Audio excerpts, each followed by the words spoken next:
Hey, welcome to our channel, Gluten-free and Me. It's been a while since we made a video. Lots of things going on in our lives. So videoing kind of took a back seat, but food never takes a back seat in this kitchen. So I did promise a bagel recipe, and I love you, and I will get to the bagel recipe, but we've been doing pizza a lot. It's Easter season, and we don't eat meat on Fridays, so pizza has been huge in this house. So I figured, why don't we share the pizza with you guys?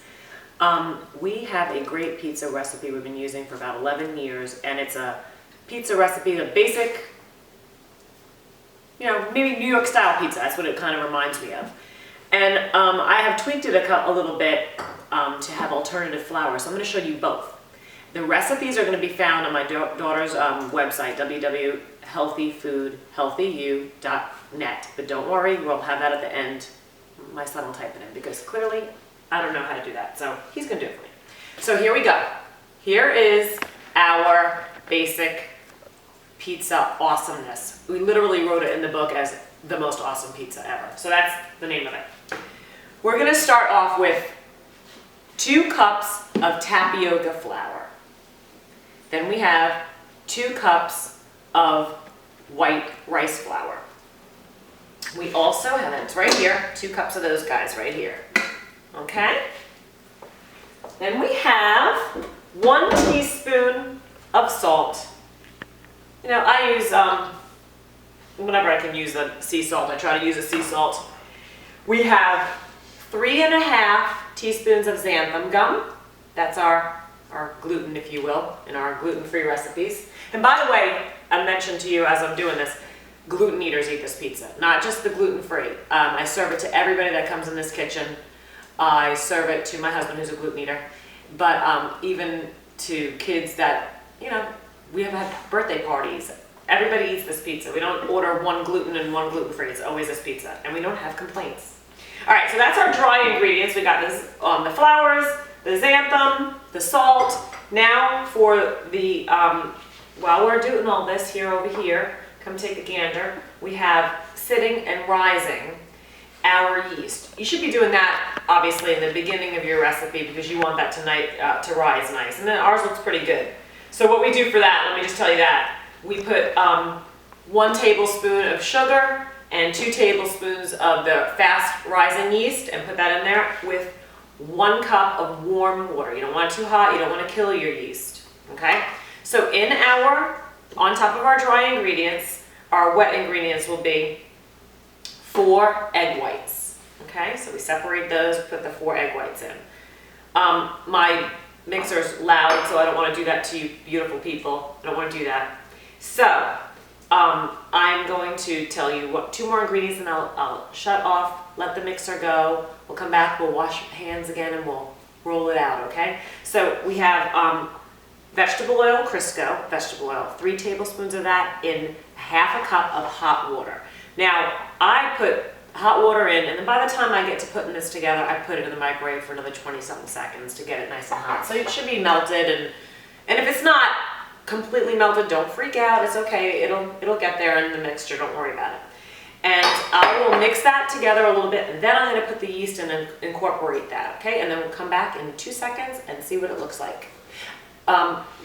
Before I cut off to you, I'm going to mix it up like I said, put the yeast in 4 minutes on high, and then I'll show you what we look like.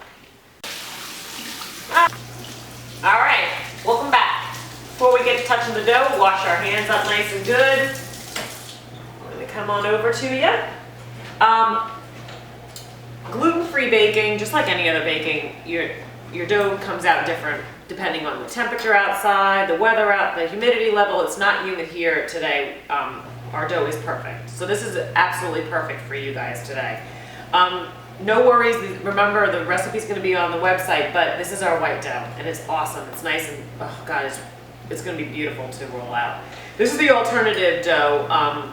We did all the other ingredients the same. The only difference was our flours. Okay, so our flours were just a little bit different in the alternative crust. That has 2 cups of tapioca, half a cup of buckwheat, half a cup of white rice flour, and a full cup of millet flour. So it's a great high fiber, protein really good protein flour. So anyway, so we did all the other ingredients, like I said, xanthan gum. The only other thing I did just to tweak it, you will not be wrong if you use your vegetable, your Crisco vegetable oil. What I did for that alternative one is I used olive oil. I used my 3 tablespoons of olive oil. Again, depending on your weather, because I used the 3 tablespoons of olive oil, and with the Crisco, you used a half a cup of hot water. You might want to just drizzle a little bit of water just to get a nice consistency. If your any of your bread pizzas look thick, like sometimes that cakey gluten-free cake does, don't worry about it. You put it out on your slab, you get your white rice flour, and you roll it out and you knead it. Now let me show you how to knead, just in case you don't knead. Let's show you that.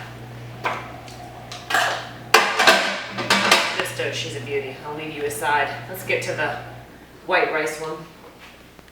Can you see me? Can you see me? Ready? You knead. Just push down on it, work it. This actually is perfect. You probably don't need to use much flour at all. But usually, because I live in a humid area, so usually there is a lot of humidity. I lousy to sucker up with some white rice flour. Today it's beautiful. So I'm going to roll her out. And we'll cut back, and you know how to roll? You know how to do all this? I'm not teaching you how to roll. You'll cut back and I'll show you what the pizzas look like. I'm going to throw them in the oven at a preheated 400-degree oven. I'm going to throw them in. You can do any shape you want. We'll throw them in the oven for 7 minutes. I like to just touch, make sure they're nice and firm. Again, depending on the humidity, if your dough was really wet to begin with, you might want to throw it in for an extra minute, you know, just to make sure it's nice and firm. Not hard, just firm. This crust we'll just put in for 7 minutes. It's beautiful, so it's all it needs is 7 minutes in our 400-degree oven. You could also be a little creative. If you wanted to throw some olive oil and make it a thin crust and crunchy, you can do tons of different things. So I'll show you what they look like in a minute. Alright, there's one thing I wanted to show you before I threw this in the oven. Sometimes you say, how the heck am I going to get that in there? I don't know. This was easy for me. Depending on the consistency of the dough, especially when it's beautiful like this one, you just kind of do that and just unfold it. Now, if you haven't measured it perfectly, which, you know, 9 times out of 10 I usually don't, so I looked out today, which, you know, and it's not the magic of the camera, I really just looked out. I just take a paring knife and trim it up. I still give my kids a crust, but I just trim it up so it looks nice, okay? And I probably will still do that so it looks nice. Or you can do the old-fashioned, just pinch it with your finger and roll it a little bit like that and just roll it down. Give yourself a crust, okay? Just wanted to show you that. All right, so we're back. Sorry. Nah. All right, so this is our crust. Looking good. And this one is our buckwheat millet crust. So you can see a little bit different. We had a little bit of extra dough. I made a spare square, smaller crusts besides our round ones, but the round ones are always so traditional pizza. And I made some garlic knots. I baked them in the oven, and the way you would serve them would be with olive oil. You would maybe crush up some fresh garlic, you know, maybe in your mincer. That'd be great. I have this really cool fangled tool that let me show it to you. It's a dish, and you scrub, it's got little raised bumps on it, and you scrub the garlic across it, and it just brings out all the oils.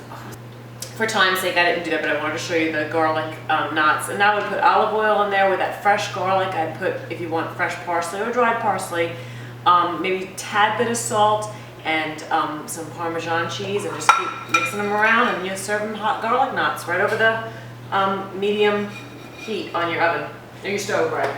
Okay, that was that. That was what you could do with extra dough. You could also make strombolis with that. There's so many things you could do with the pizza dough. Come on, it's pizza dough. So, your favorite sauce. Our favorite sauce here is mine is Meyer Glen.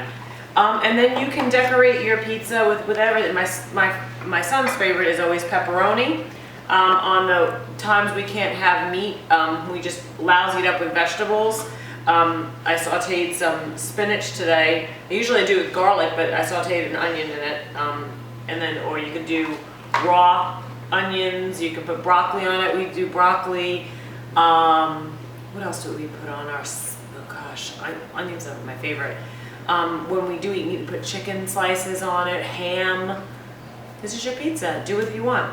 And fresh whole milk mozzarella is the best kind. I mean, it's gonna taste the best, like the best kind of pizza that you eat when you're out in New York City.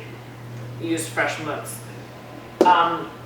Come back to me in about 10 minutes on 400 degrees, okay?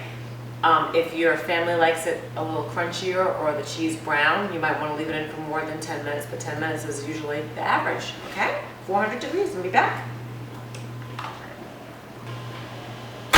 Those need another minute, but these don't. Look at that guy. We did half pepperoni with the cheese and the other one just plain cheese. Kids are chomping at the bit. Hot? Oh gosh, you can see that, guys.